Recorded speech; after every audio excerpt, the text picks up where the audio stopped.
The other day I put a background on this tank, and I love it. So I'm going to do the same thing to this tank, and I'm going to show you guys how I did it.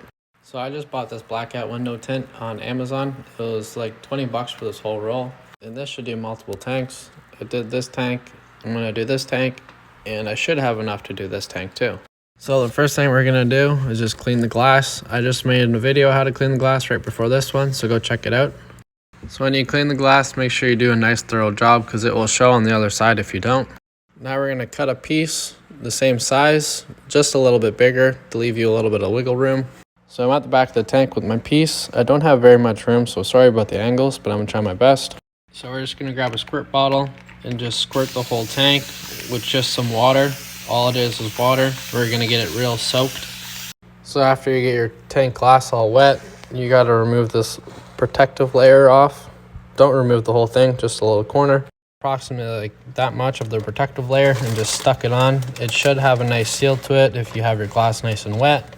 Start removing this plastic layer and pushing the black window tint against the glass of the aquarium, just like that. Now we got to start flattening it out, and we're going to cut it.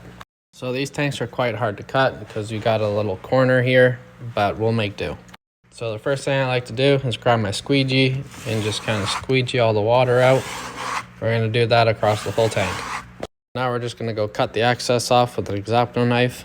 I like to start with the top because gravity will start pulling the whole thing down if you don't do the top first.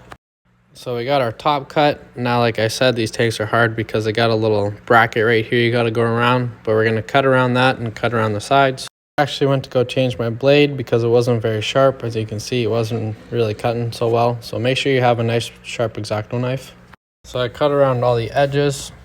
It's all done. I did have a little oopsie daisies here because that was my dull X-Acto knife, but when I sharpened it or got a new blade, I had a much cleaner cut, other than the little nook here.